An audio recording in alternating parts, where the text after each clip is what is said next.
Bonjour à tous, donc aujourd'hui nous sommes partis avec François Couty qui fait partie de la direction économie de proximité et tourisme de la CASA à la rencontre de Roxana Murat qui est conseillère transmission reprise à la CCI Nice Côte d'Azur. Donc nous sommes avec toi aujourd'hui pour parler de la reprise. Alors c'est une alternative à la création, mais est-ce que tu pourrais nous décrire les avantages justement d'une reprise d'entreprise par rapport à une création pure?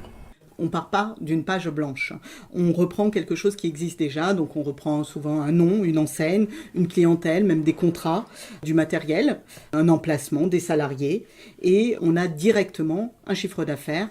Et on peut aussi avoir directement un revenu immédiat parce que le cédant se rémunérait si l'entreprise était rentable. Et puis, très souvent, c'est aussi plus facile d'avoir un financement auprès des banques.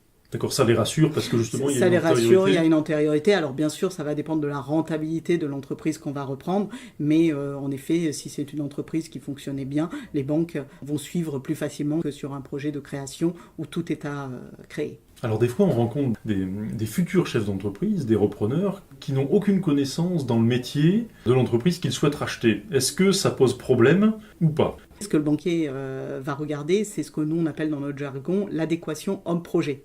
Donc c'est de voir un peu quelles sont les compétences du repreneur par rapport à ses expériences passées, pas forcément d'avoir déjà travaillé dans ce type d'entreprise. Et donc ça va être vraiment important. Ça va aider aussi le repreneur à choisir l'entreprise qu'il va reprendre. Parce qu'il doit faire un petit bilan de ses compétences, de ses envies, de ses appétences. Et en fonction des deux, il va peut-être se former, si besoin est, pour que cette adéquation homme-projet fonctionne. Ça va être vraiment un point primordial pour le banquier. Quelqu'un qui aime faire à manger pour sa famille, c'est pas la même chose que tenir un restaurant. S'il n'y a jamais eu de travail dans la restauration, l'adéquation homme-projet va être compliquée. Est-ce que tu peux nous détailler les étapes de la reprise? On en a un peu parlé déjà, donc définir son projet personnel. Qu'est-ce qu'on a envie de faire, quelles sont les compétences qu'on a et quelles sont les appétences. Parce que vous allez travailler, ce que je dis souvent aux repreneurs, vous allez travailler beaucoup dans l'entreprise, vous êtes parti souvent pour 10 ans, les prêts bancaires sont sur 7 ans, il faut faire quelque chose qui vous plaît. Donc ça, c'est la première partie. Après, il faut trouver l'entreprise à reprendre. Une fois qu'on a trouvé l'entreprise à reprendre, il faut diagnostiquer l'entreprise, quels sont ses points forts et ses points faibles, et comment remédier, et qu'est-ce que moi, en tant que repreneur, je vais apporter à l'entreprise à reprendre pour la développer, parce que mon objectif, quand même, c'est de la développer. Je vais évaluer l'entreprise parce que le cédant, il va demander un prix, mais est-ce que ce prix-là est le bon prix? Donc je vais me faire accompagner d'un expert comptable pour évaluer l'entreprise à reprendre.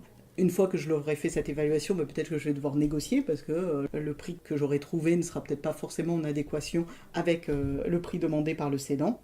Puis après, on passe au montage juridique de l'entreprise, le plan de reprise, donc travailler son business plan, et puis donc le plan de reprise, le business plan pour, à un moment donné, recherche de financement. C'est rare, mais je ne vais pas voir mon banquier avec les 3 derniers bilans de l'entreprise et dire est-ce que vous me financez? Non, je montre que j'ai travaillé dessus, et puis en plus, ça me permettra, moi, au début de mon activité, d'avoir aussi ce business plan et suivre pour voir si les objectifs que je m'étais fixés, je les réalise. Si je ne les réalise pas, pourquoi? Et pour essayer de mettre des actions correctives s'il le faut dès le début. Une fois que tout ça a été fait, on signe la vente, si on a eu les financements, et on a l'accompagnement. Ça, c'est très très très important. Il faut que le cédant accompagne quand même le repreneur sur la reprise. En général, c'est entre 3 et 6 mois, en fonction, encore une fois, du profil du repreneur. Combien de temps en moyenne pour reprendre une entreprise? Ce qui va être le plus long, souvent, c'est trouver l'entreprise à reprendre. En général, on dit que ça prend entre 12 et 18 mois. Tout compris avec vraiment la recherche de cette entreprise cible, ce qui va être assez long. Et justement, comment fait-on pour trouver cette entreprise à reprendre? Alors il y a 2 domaines, si je peux dire. Il y a le domaine public, donc les entreprises que vous pouvez aller voir sur Internet, alors soit donc sur les sites Internet, sur les chambres consulaires, la CCI, la CMA, les associations, les annonces de presse. Après il y a le domaine des intermédiaires, donc les cabinets par exemple d'intermédiation, les cabinets de fusion-acquisition. Et puis il ne faut pas oublier, il y a le domaine des experts et le domaine un peu plus caché de la reprise d'entreprise. Donc une fois que vous avez bien défini votre projet de reprise, quel type d'entreprise vous voulez reprendre, mais de commencer aussi à en parler d'entre vous, les experts comptables, le banquier, etc. Eux aussi peuvent avoir une connaissance des entreprises à reprendre. Est-ce que tu pourrais nous détailler les différents types de reprise d'entreprise? 2 façons de reprendre une entreprise. Soit on reprend le fonds de commerce, soit on reprend les parts sociales. En 2 mots, le fonds de commerce, qu'est-ce que je reprends? Je reprends des éléments matériels tels que le droit au bail, donc c'est le droit de rentrer dans les locaux, l'enseigne, le nom de domaine si on a un site internet par exemple, et si on a aussi des marques et des brevets. Et de l'autre côté, des éléments matériels, l'outillage, les marchandises. Sur le fond, il faut voir aussi globalement. C'est pas parce que ça coûte 100 000 euros qu'on a besoin de débourser 100 000 euros. On a 100 000 euros plus le stock, plus la trésorerie de départ. Ce qu'il ne faut pas oublier, hein, il faut globaliser. Donc ça peut par exemple faire un projet qui sera plus des travaux, s'il y a des travaux à faire dans l'entreprise qu'on a envie de reprendre ou des investissements. Mais sur un projet de 100 000 euros de fonds, on peut être peut-être à un projet global de 200 000 euros. Et après, les parts sociales. Souvent, on va dire que sur les entreprises de commerce de proximité, on vend très souvent le fonds de commerce. Sur les entreprises, les plutôt PME, et des entreprises qui ont des contrats, qui ont aussi des marchés avec les collectivités, on part surtout souvent sur les parts sociales. Donc les parts sociales, ça va être le fonds de commerce, plus l'actif et le passif de l'entreprise. Donc l'actif de l'entreprise, je résume, hein, c'est les stocks, la trésorerie et par exemple les créances clients. Et le passif, ça va être les prêts et les dettes fournisseurs. Et là, on reprend aussi toutes les autorisations administratives qui ont pu être données à l'entreprise et les contrats. Si je suis une entreprise qui est réglementée, par exemple, et qui a une autorisation préfectorale, hein, ça peut arriver, hein, et ben par exemple, comme je reprends la société, je reprends aussi cette autorisation préfectorale. Et en matière d'analyse donc, de cette reprise d'entreprise, est-ce que tu peux nous expliquer quels sont les éléments impératifs à demander au cédant? Souvent, moi, ce que je dis déjà aux repreneurs, avant de demander des éléments et d'analyser, déjà, il faut rencontrer le cédant. Rencontrer le cédant et sur cette première rencontre, bien comprendre quel est le rôle du cédant dans l'entreprise.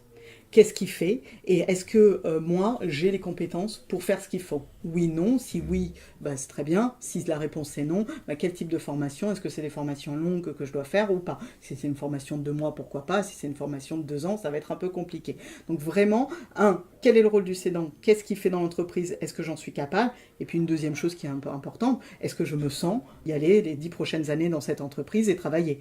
Une fois qu'on est sorti de ce rendez-vous, on a une idée si l'entreprise peut nous plaire ou pas. Si la réponse est oui, on va récupérer les éléments pour étudier. En général, les premiers éléments qu'on récupère, c'est les 3 derniers bilans et le bail commercial si on est sur une entreprise qui a un bail. C'est aussi intéressant de savoir aussi pourquoi il vend. Est-ce qu'il vend pour un départ à retraite? Est-ce qu'il vend parce qu'il en a assez? Parce que l'entreprise va mal? C'est toujours intéressant. Il faut regarder aussi l'ancienneté de l'entreprise, sa notoriété. Ça aussi, c'est important. Hein, parce que si je reprends une entreprise qui a une très mauvaise notoriété, il va falloir que je redresse la barre. Ça sera peut-être plus compliqué. Et puis après, il faut analyser la structure de l'entreprise, le personnel, l'activité, le matériel, dans quel état il est. Parce que est-ce que le matériel, il est obsolète, pas obsolète? Est-ce que je vais devoir le changer? Bon, ça va être aussi important. Et donc dans le bail aussi, de savoir où est-ce que j'en suis dans le bail commercial. Est-ce que j'en suis à la fin, donc il faudrait demander un renouvellement ou pas. Analyser sa clientèle, bien sûr. Et puis, vous reprenez une entreprise pour la développer, pour gagner de l'argent. Et donc, la capacité d'évolution de cette entreprise est souvent avoir plein d'idées. À la sortie du rendez-vous, il faut que l'entreprise vous a plu, mais que vous ayez des idées de développement. Si vous n'en avez pas, soit elle est super rentable et tout va très bien, pourquoi pas, hein, vous allez sûrement la payer un peu cher, mais souvent, voilà, il faut en avoir pour essayer de la développer au mieux possible. Et puis après, avec les éléments comptables, vous faites une situation, vous travaillez sur l'analyse comptable et financière, bien sûr, de l'entreprise. Tout à l'heure, tu parlais du personnel.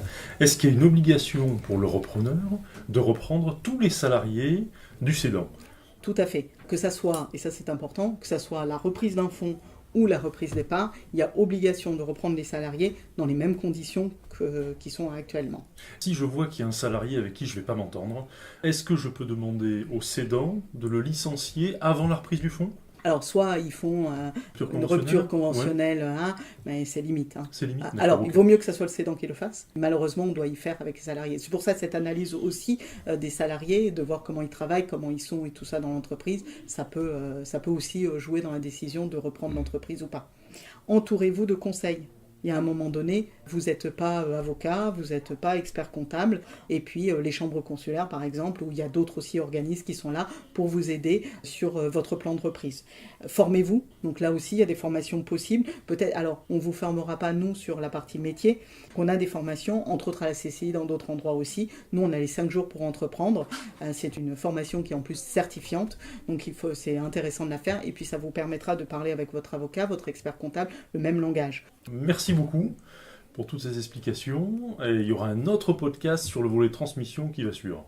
Merci à vous. Merci Roxana.